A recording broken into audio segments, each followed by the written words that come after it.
Blessings, everyone. Welcome once again to our Healing Generations podcast. This is Maestra Susana Armijo. I'd like to invite you once again to listen to one of our previous Comadres episodes.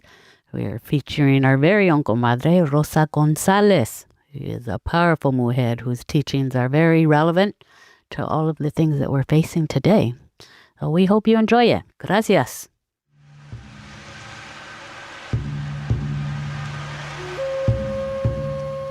Welcome to Healing Generations, a podcast creating a dialogue uplifting the importance of healing, strengthening, and supporting our communities, and that addresses the disparities and inequities in communities of color. Healing Generations is brought to you by the Healing Generations Institute, a collaborative initiative of the National Comadres Network and the Brotherhood of Elders. Be sure to subscribe to stay up to date on our new releases. Welcome to another beautiful podcast from Healing Generations. And I just want to say that I'm so grateful to the Creator for another day of breath and life and walking still in this dimension on earth, and we're just so glad that you have joined us today. Wherever you find yourself across the world, we just want to welcome you and thank you for joining us today. And this is the Healing Generations podcast, the monthly podcast that is sponsored by the National Comadres Network. So thank you for joining us today. Comadre, Maestra Susie, how are you doing? Wonderful, Comadre. I'm just so excited. I've been waiting for this moment with our special guest for about 7 months. Right? She's so busy, but she's been so gracious to be able to make time for us and come and sit and have a good plática together. This is the month of gratitude. And right now my heart is just filled with so much gratitude, to have this time together and to be able to sit and talk with our comadre, who just is such a blessing to all of us. And just, be able to participate and hear about, her wisdom, what she does, and who she is. Just a blessing from Creator for all of us that are privileged to know her. Yes, I couldn't say that better, and I just want to say, for those that are joining us and are hearing us, guaranteed, and I know I always say this, but it's true. Today, as we have this heart-to-heart plática, this heart-to-heart talk, there's going to be words that will be shared today that are going to be the words that you need to hear. And words that will inspire you, words that will bring clarity, words that will bring healing, those answers maybe that you're looking for in this heart-to-heart conversation. You're going to walk away with something you needed to hear today. And so without any further ado, let's get into this conversation. And so, Comadre, who do we have? And you want to share some info, a little bit about our guest today? Absolutely, Comadre. We are so blessed today to have our special guest, Comadre Rosa Esperanza González. She has blessed us with being a part of our National Comadres Network since 2014. I was so blessed to meet her in 2013. She was really supporting our National Comadres Network and developing in all areas of the work. She's an amazing teacher, facilitator. She's just filled with so much knowledge and wisdom. My nickname for her is Ojos de Dios, the eyes of God. She has that beautiful gift of being able to see ahead and help plan and help facilitate and make all of our visions. And she's helped many of my visions and dreams come true, as well as the organization.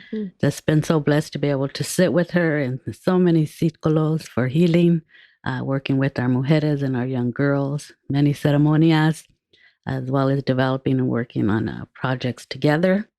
In addition, she's also the director and founder of Facilitating Power, facilitating leadership and cultivating the practice of a living democracy, which I'm sure she'll talk about. But most of all, if I had to sum it up in just a few words, I would just say she's an enormous corazón de oro, a heart of gold. And I'm so, so blessed to have you here, comadre. So I'm going to pass the palabra to you and let you share a little bit about yourself, your familia, your background. Tell us a little bit about who you are. Wow.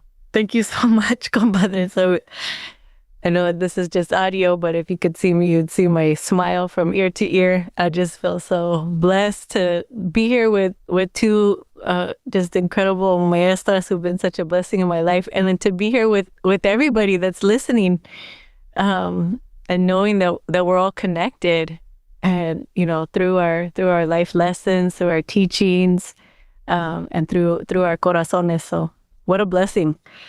I'm like, when you say I'm busy, I'm like, I'm never too busy to be here with you two and with our big and wide community.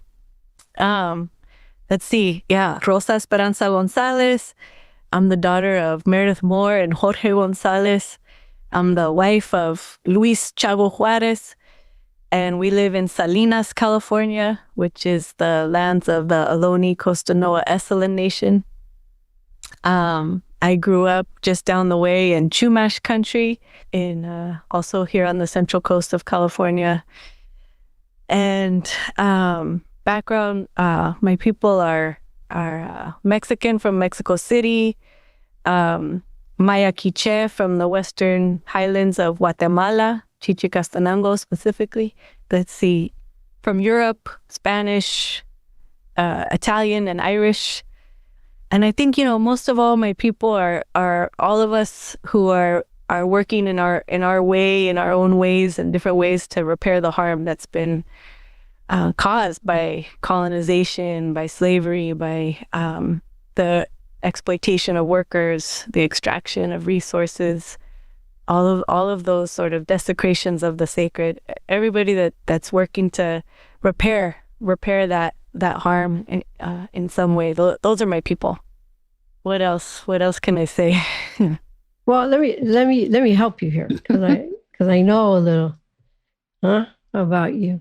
I would love for you to share with our audience, right, and give that visual of the way that you grew up, right? And because you have one of those experiences of not just learning and hearing about history, but actually being part of that, some of those historical things that happened. And so can you just share, Rosa, with our audience, how it was for you growing up and the parents that you had and their journeys and really, how you were introduced actually into this way of life?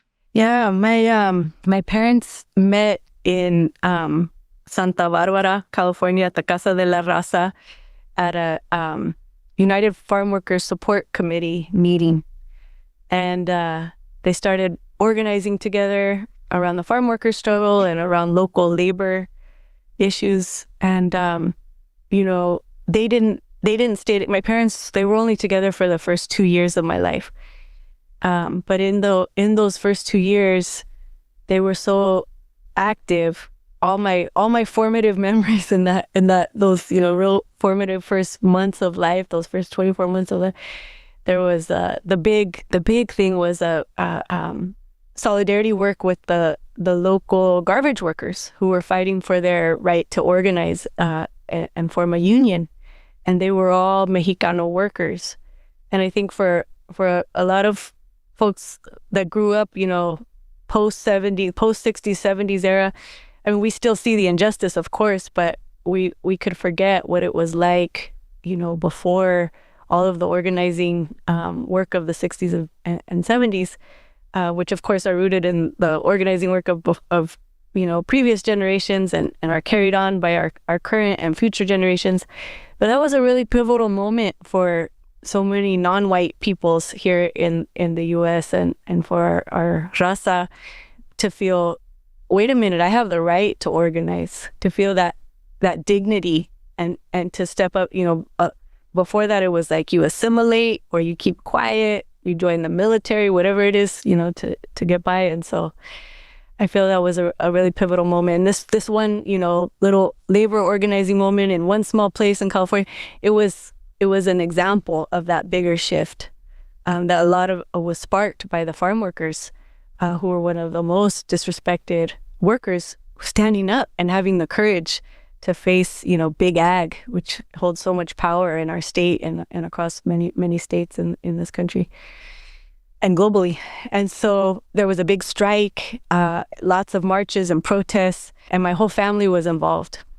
There was a lot of police repression. My abuelita had a standoff. There were a lot of protesters having a standoff with police, and they pushed my abuelita to the ground.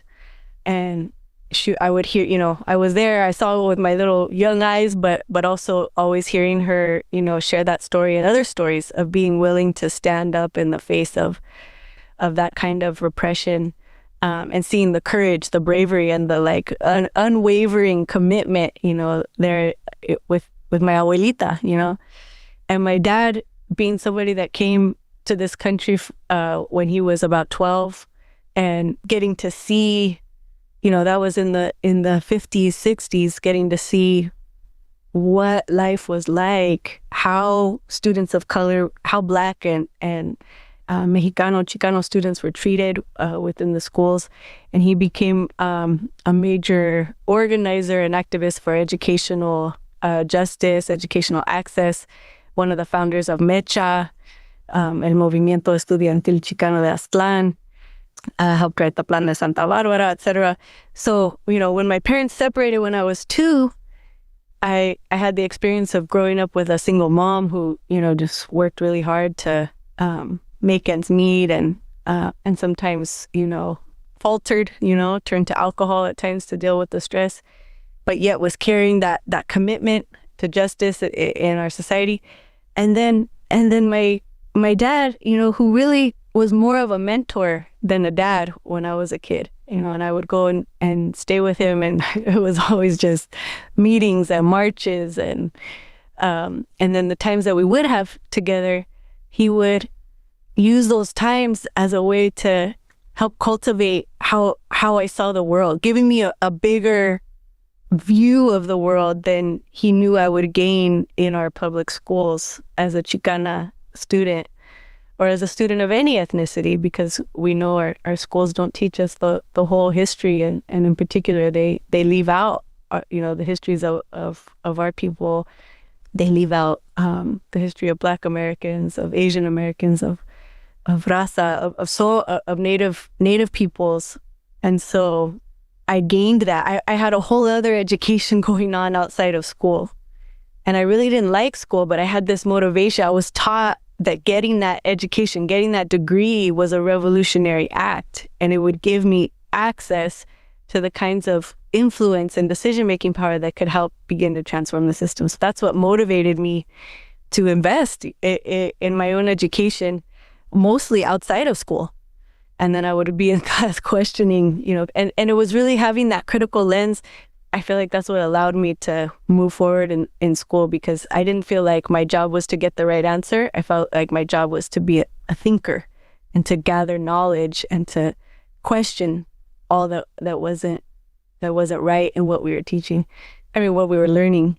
And then also, even though I experienced a lot of that, the complexity of the Movimiento Chicano, where, there's both the sort of hardcore revolutionary stances where it's like, if you're not, and my dad really held this stance around for a lot of his life, that if you're not out there directly organizing with the workers, what are you doing, So sometimes that felt, even though I was an I really had the artist's heart, I didn't feel I had the right to pursue art as I felt like I had to be, more direct sort of word.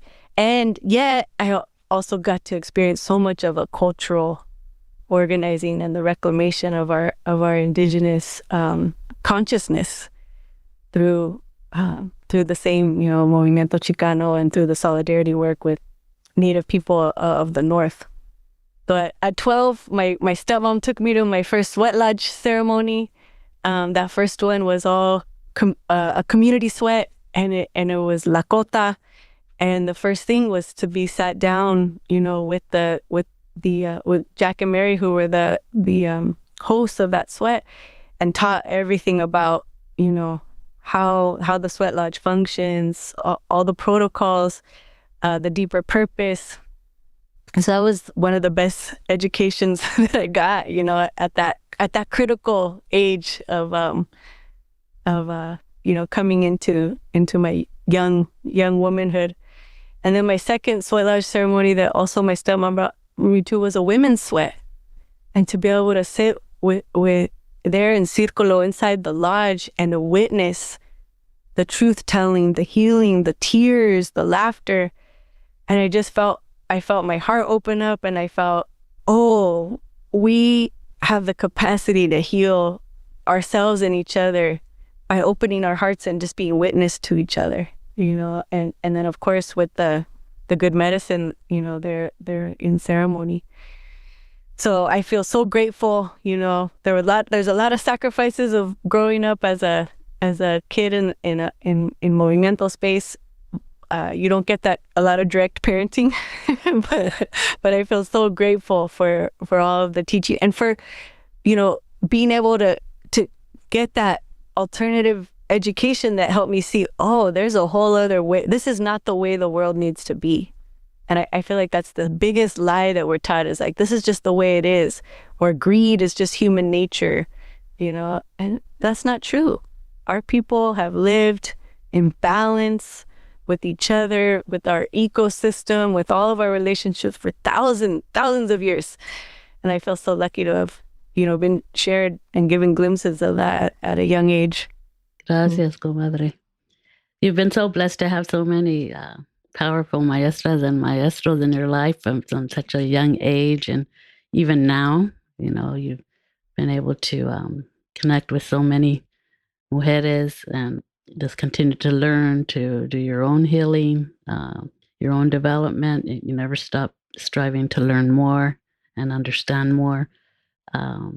Wondering if you could share maybe some personal experiences that have helped you the most, those lessons that you call on, maybe from your dad or your mom or whoever those people are for you that have really made a deep impact to help you stay in balance with all the things that you do. I also know that aside from all your advocacy work and facilitating power, you also have a deep love and devotion to dance, to música, all those healing arts that bring so much healing, not just to ourselves, but to those that get to witness that. I don't know if maybe you want to share a little bit about that. Yes. And I've been trying to do a lot of interviews of my dad. He now has Parkinson's, and like I said, he's been a mentor to me my whole life. And now we're like good friends, and we're kind of acknowledge that, we're friends. We're on this journey together. We learn together. That's like how we have fun as well. Read poetry or talk about things or look at photographs we've taken. But I've been trying to interview him and capture as much as I can, as he still has the capacity to use his voice. And I asked him, what lesson do you hope you passed on to your kids? And he said something like, to be respectful of all people, all beings. And that just rang so true for me. And just that simple teaching to just be respectful. And what does it respect mean? What does that look like? And part of that for me is about humility. Not humility in the sense of like shrinking or being small, but humility like being close to the earth and recognizing, honoring that connection to the earth. And I think I could have a tendency to get too in my head, which can disconnect me. We're always connected, but can keep me less aware of that connection. But yeah, I would say humility, being in close connection, recognizing the relationship to the earth, And the biggest part of that is listening. So I think listening is probably the greatest gift that has ever been given to me, and that I try to share, in my work and in my relationships. Listening to what people are saying, listening with my heart, and then listening to the land, and to the elements. Just like, even the simple thing of predicting the weather, just by like feeling the air and listening, what is rain coming, what messages are in the fog, and just the joy of that. The other thing I would say, really coming from my parents, from my dad more in an intellectual way, and sort of the one kind of sparking this wonder in the universe, right? This like having an inquiring mind and looking at the world as this as a great mystery, and just like the whole like, wow, the awe, having awe in the beauty and of the unknown. And then from my mom, she kind of has that mischievous spirit, and just like kind of tapped into the magic, and she would play tricks on me, or like, make surprises, or little things that even if we didn't have much materially, I felt rich in just the serendipity of life. Or one time she blindfolded me and took me to this undeveloped piece of land that overlooked the ocean, right at sunset, and then took off the blindfold. I was like, and it was right when I was, like 13 or 14 and starting to get caught up in all the like social stuff of early teenage life, and to just like remind me that there's this whole other beauty in the world. So I feel so grateful for that. Yeah, that as you're sharing, and because I have the privilege of knowing you, I'm like, I can see how they live through you, the spark of curiosity, or that influence from your father of, that critical thinking, right? Not just accepting just because, but no, tell me why, because, and I think that the work in which you do is somewhat an embodiment of and a fusion of both of them coming together. And I know because we've not only are you our comadre, but we've worked with you, and the ability and gift and medicina that you have to be able to materialize, right? Words and ideas, and then all of a sudden it comes together and you see it, physically in front of you. It's just amazing. But it's really, I can say that that's the contribution and the life element flowing through you from both your parents, And so I was just wondering, can you share a little bit about what you do, about your company, and how you bring that healing through the work that you do? Yeah. Maybe going back a little bit to the question before as I go into that, but I think one of my big life lessons that, it's a life lesson because it's lifelong, is the balancing the head and the heart. And like I said, I could have a tendency to get caught more in the head, and that critical analysis, and in some ways that could be like a safety, And there's been a few big experiences that have helped me find my way. And of course, like the heart is always alive and vibrant, but like to find that balance between the head and the heart, there's been a few experiences that have really helped illuminate that for me. And one, I was in graduate school. I was living with my dad, who just got a divorce that was really hard for him. And he invited a family friend, una curandera, to come and do a limpia of the house. And so I'm in my room studying and like feeling very caught up in an assignment, you know, that I have to get done. And she's doing a limpia of the house, and she keeps coming in to the room and asking me for little things. Can you get me an egg? Okay. Can you find me a broom? Or, you know, where's the matches?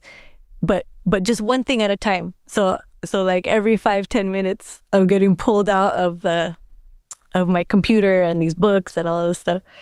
And at first, I'm like irritated, like, I gotta get this done. And then it was like her way of kind of like pulling me out. And then she did a lot of work with me and my dad in helping to heal our relationship, and to be able to, because he used to, we had this like mentor relationship, or we had humor. You know, he would make fun of people as a way to, I'm sure other people could relate to that. A Mexican dad just like, you know, maybe not directly expressing his love, but through teasing. And she forced us to have heart-to-heart conversations, and she took us into ceremony together. We healed so much, and a lot of that was healing my heart so that I could be present, you know, be fully present there.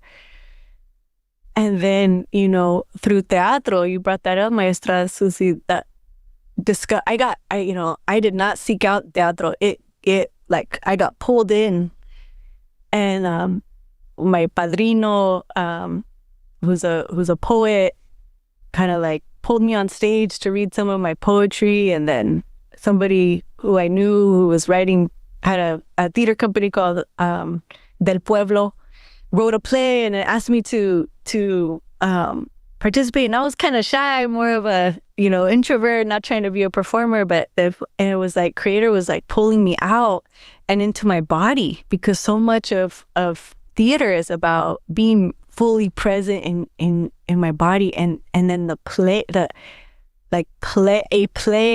the play of life and of theater is so powerful for like helping cultivate that balance within us.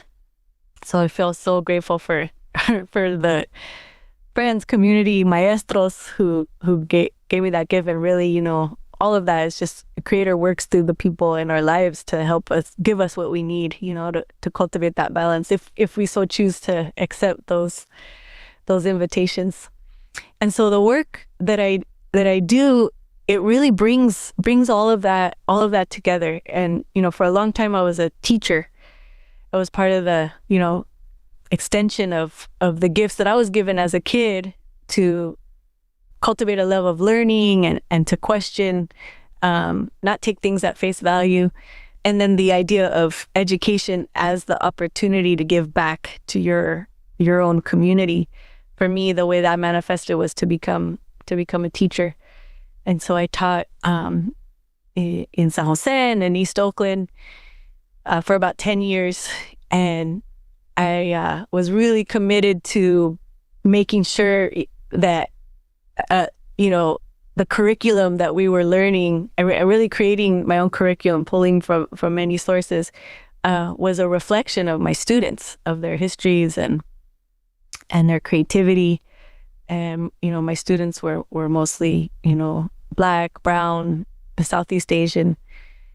And so that beautiful challenge of transforming the classroom to actually be a reflection of them was such an honor, and I learned so much from my students. And now I basically do that same work of, you know, creativity, critical thinking, help creating space where we can uncover our true voices, etc. But doing that with adults and in community as opposed to in schools. And so my project is called Facilitating Power, and it's really about, it's a consultancy. I work with lots of different organizations and coalitions, designing curriculum, creating facilitated space for people to design programs or campaigns, or to make sure that how we're doing the work is a reflection of our vision and our values.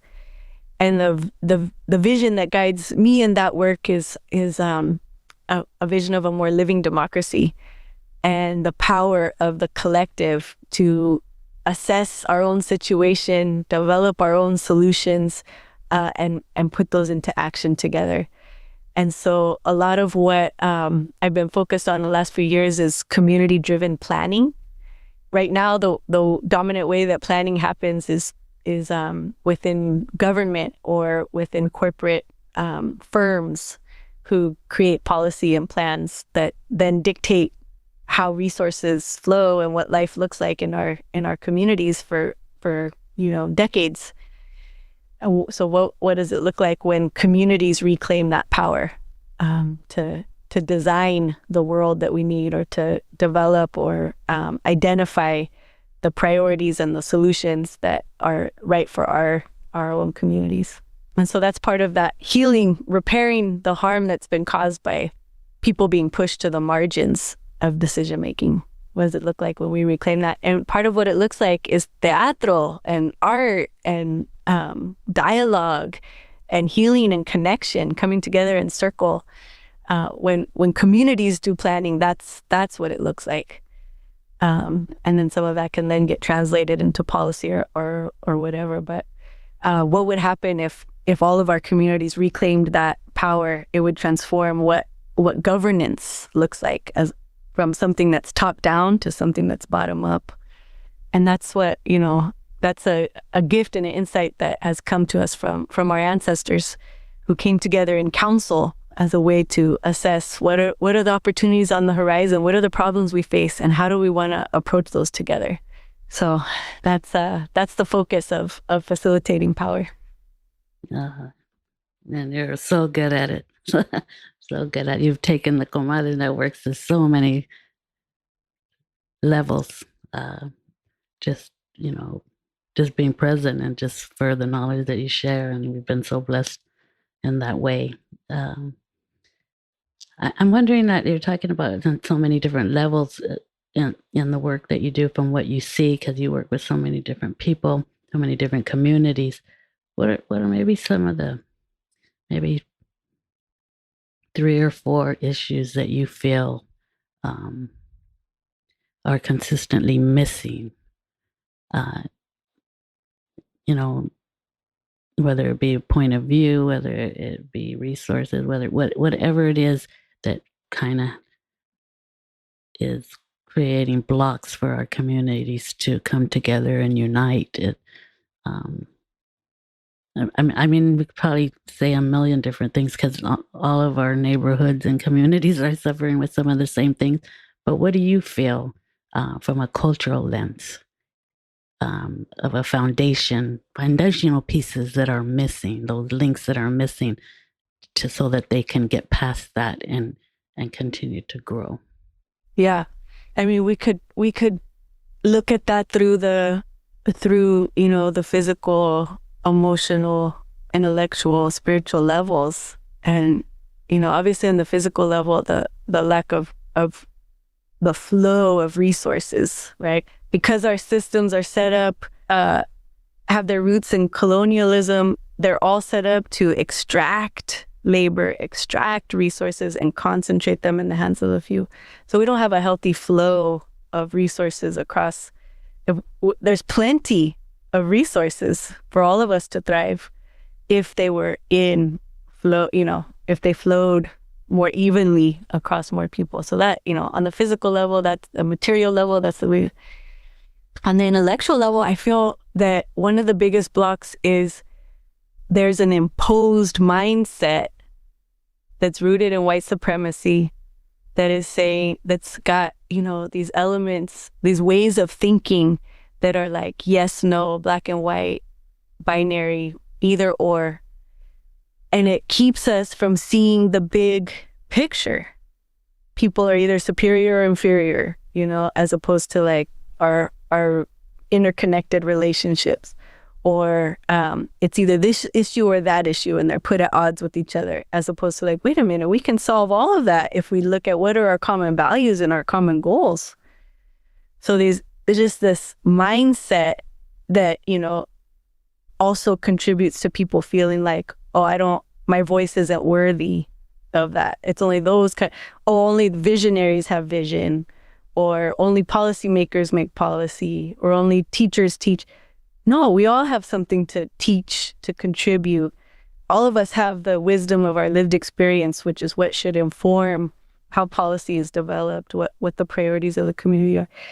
So yeah, that fundamental mindset, I think that and part of the, even, so many of the groups that I work with, and people are aware and becoming increasingly aware of this, even groups that our purpose is to transform the system, or to, get resources for our community.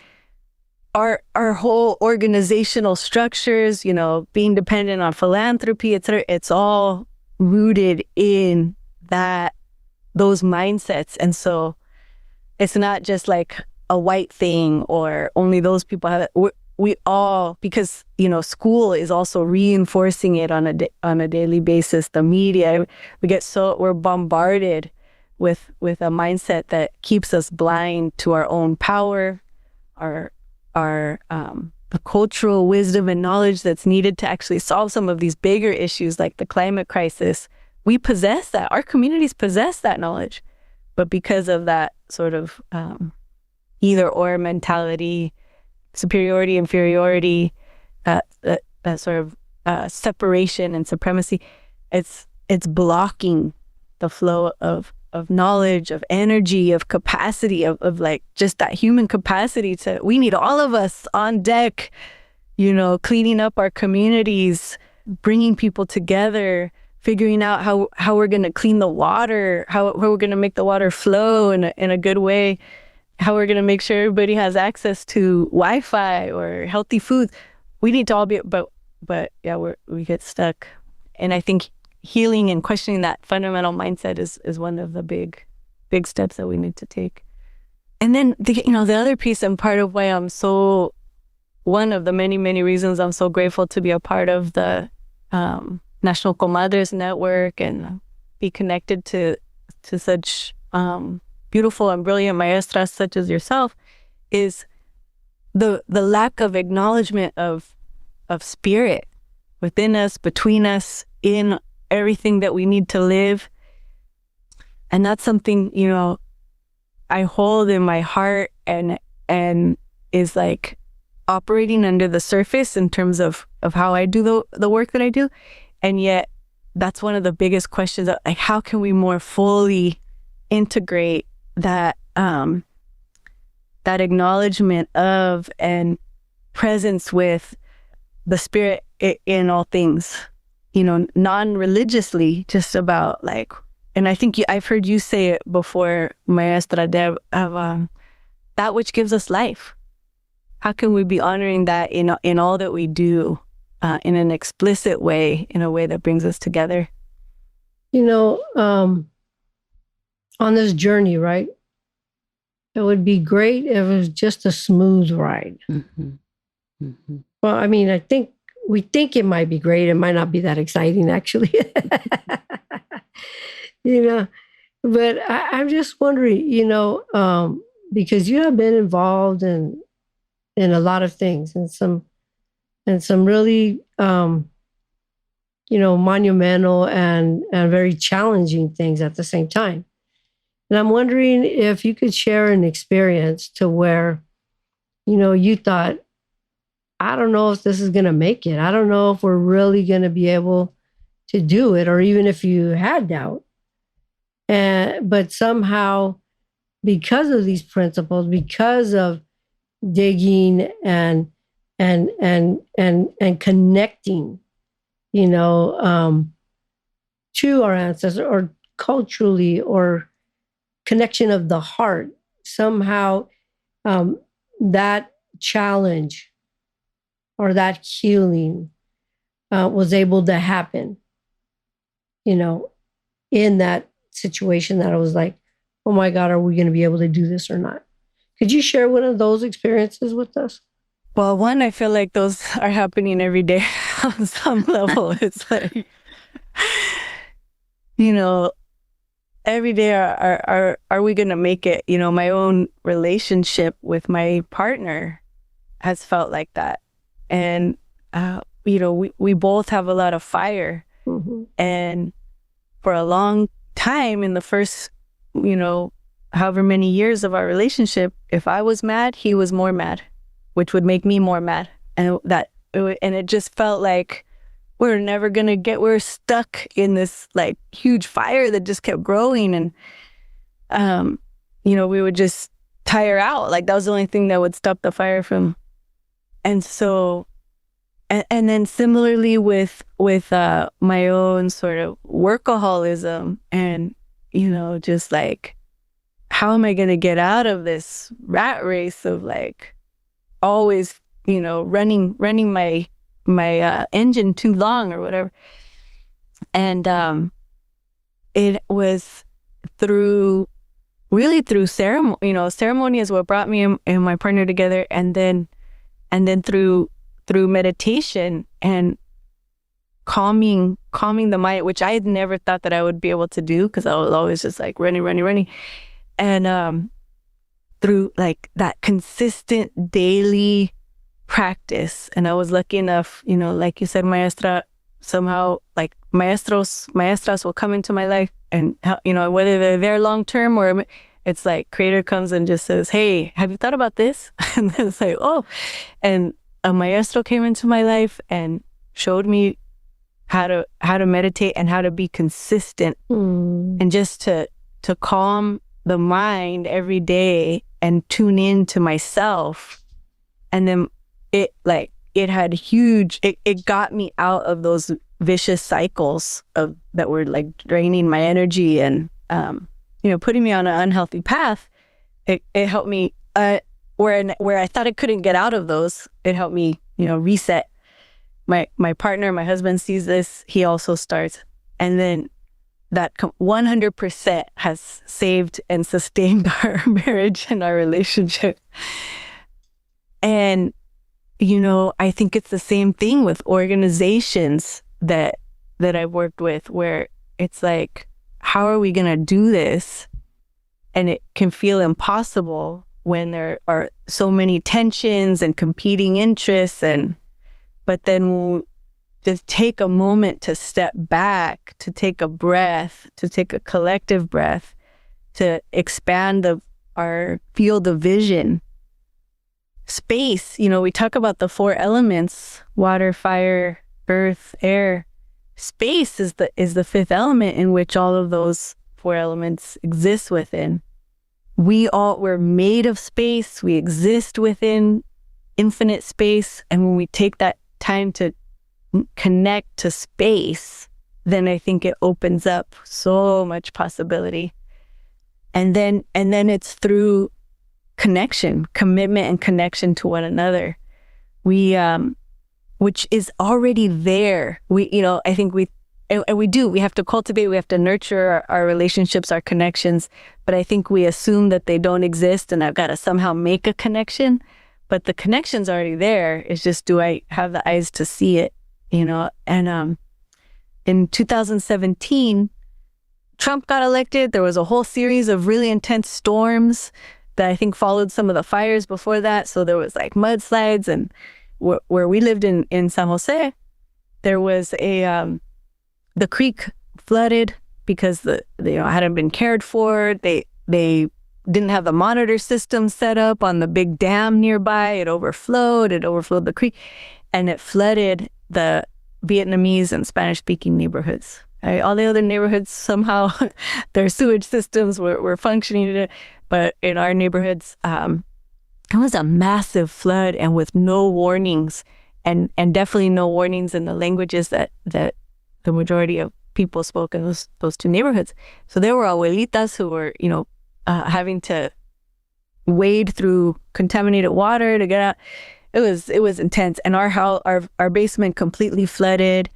Our neighbors' houses flooded. It was just 8 feet, 10 feet of brown water, and our whole street was like a river. And what happened? The city didn't show up for 48 hours. We didn't see anything, any support from the city. But what did the neighbors do? We all helped each other. Everybody turned towards each other. People who I had never talked to this one neighbor, to the left. And we see him the next morning. Oh my God.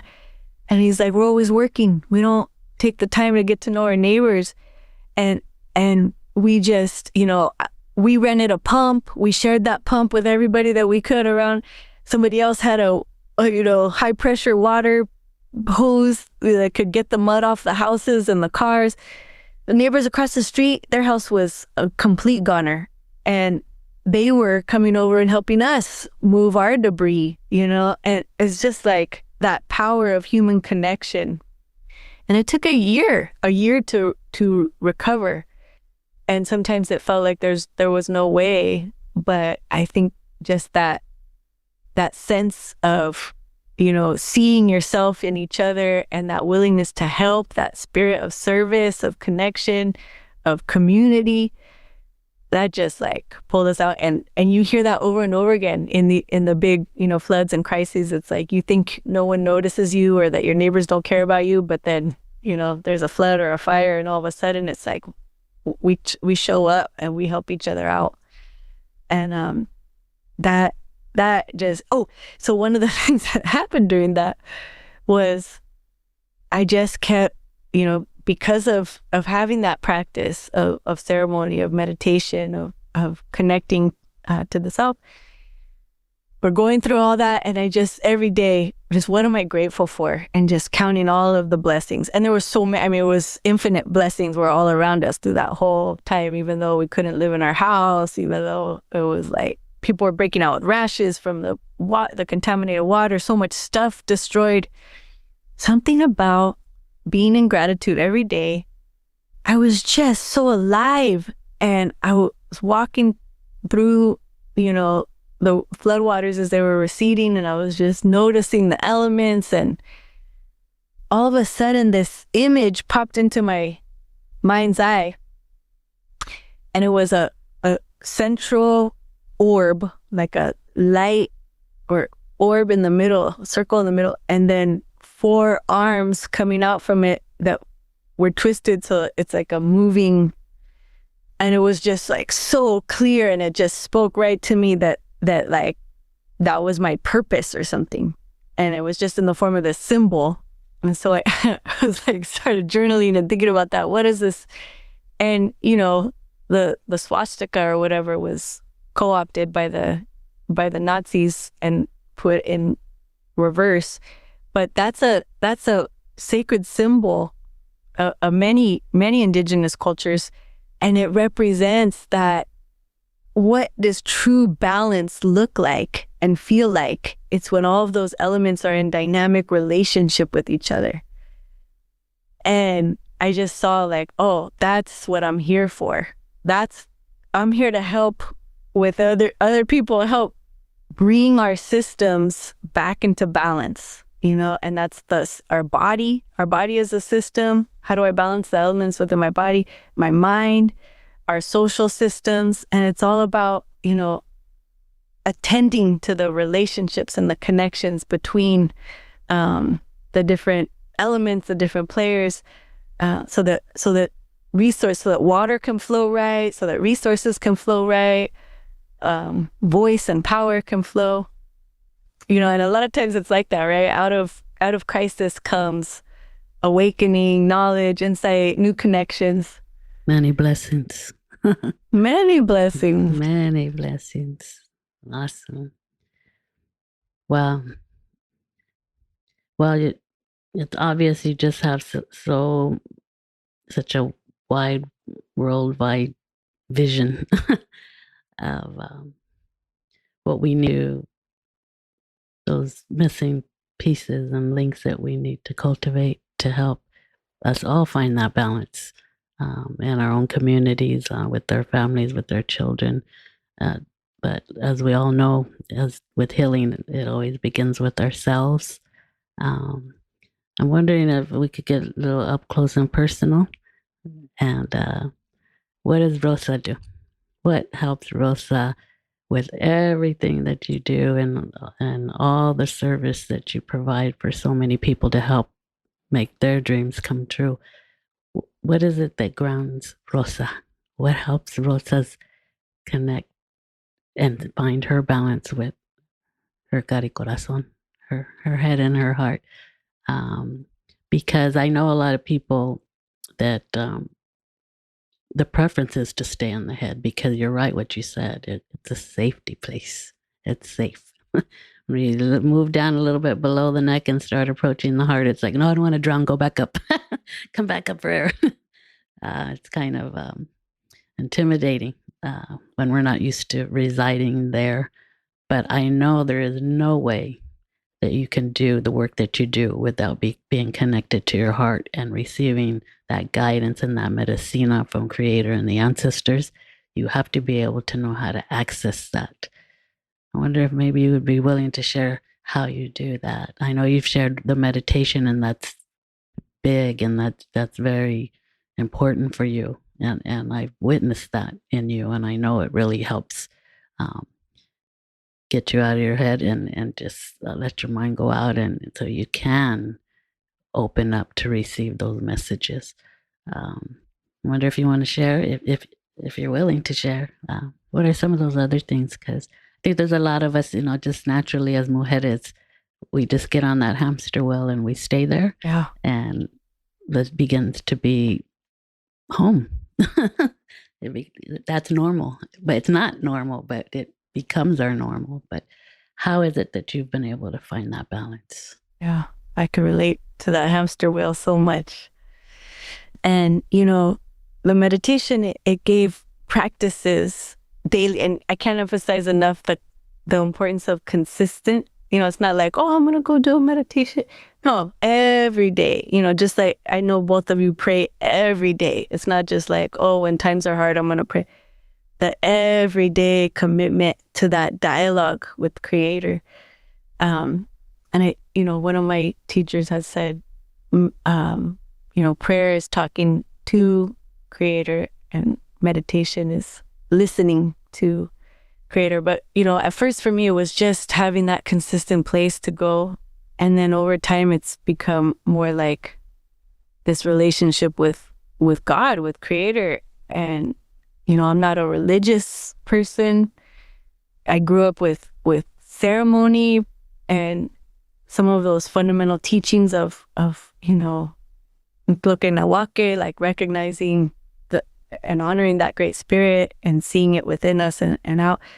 But in some ways that I didn't know if I was totally accepted by God, by Creator, by that bigger.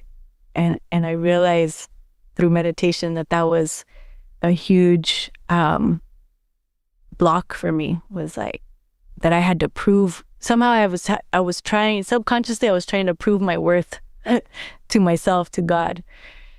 And so just like that exhale and that and I've had these moments through breathing, through meditation of like, oh, no matter who and how I am 100% accepted and of this creation. And then just getting that glimpse, it helped me see how far I was from that knowledge, that understanding. So in the last, few years, and I've always had, I always loved the earth, like there's just a love with our Mother Earth. But I didn't know that I could have a direct relationship.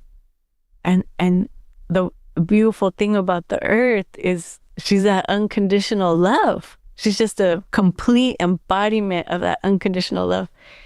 I had this experience where I was taking a hike with my husband, and I can't remember what issue we were having, but I felt I was just all in my head and all, emotional and upset, and there was things I wanted to say to him, but it was just and I was just losing. I was not enjoying the hike at all. I was just and it was like somehow I got a message from the land beneath our feet that I could say all of that to the land. And so we didn't talk the whole hike. I just, in my head, I didn't talk out loud because my husband was there. I was just talking in my head to the trail like she was my therapist. I cried, I laughed at myself. I went through a whole journey and she heard every word and she absorbed all of that. And she has that infinite capacity to absorb any tears, any fears, doubts, self-criticisms, criticisms of others, like all that stuff, all that extra baggage that we're carrying around. We don't have to carry it. And she just had that very clear message to me. And so I communicated all. I left all my baggage on that trail. And it was like the second half of the hike, I was just there, present, enjoying time talking. Whatever issue we had was gone. And so, right now I'm working on a book, or I just have a lot of stuff that I'm like in this production mode. I know it's like a temporary kind of time in my life where there's a lot I need to produce. And you can't just keep producing. You have to take time to disconnect, to go inward, and most importantly, to be in dialogue with this earth, with this land, because anything I need to put out into the world or produce, she already has it. It's from her, right? Anything that we're going to express is coming from our mother. And so that's been, and sometimes, I've told people that and they're kind of like, what? We're talking to but she's there. She's there for us. We can have a two-way conversation. She doesn't communicate how we do, but she communicates, and what a blessing to be a child of this earth. Yes, definitely, right? And understanding that. And I think what I'm appreciating of this conversation, Rosa, is that, sometimes we think that if we have a spiritual connection or if we have a daily practice, that somehow it exempts us from what life throws at us. That times are not difficult. Somehow it's just going to be all smooth. But the reality is that life challenges will always be. But the blessings are when we can incorporate these practices and these traditions to really ground us through what those challenging times will bring, right? And that's I know that for many hearing that, that's a real comfort, because sometimes we feel like, oh my God, I am the only one, and what am I doing wrong? Because it seems like everybody else is great, and we're practicing, but yet somehow we find ourselves in those times. So thank you for sharing that. And as we're going to wrap up right now, I'm going to ask you, what consejo can you give that would that you can share from your life experience, right, with our listeners, and especially for these in the intention of the healing of generations? What consejo can you give that maybe for youth and really all ages, right, that we could take or that has helped you? What would that consejo be? Talk to the earth. And, but one of my great teachers has said that at the end of life, there's sort of two questions there. How much did you learn and how much did you love? Like, how do we grow our capacity to love? How do we grow our capacity to learn?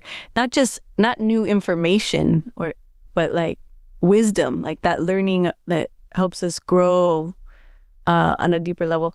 So the consejo that if I can remember, it really helps me on a daily basis, is just checking whatever the situation is that's coming up. How is this an opportunity to grow my capacity to love?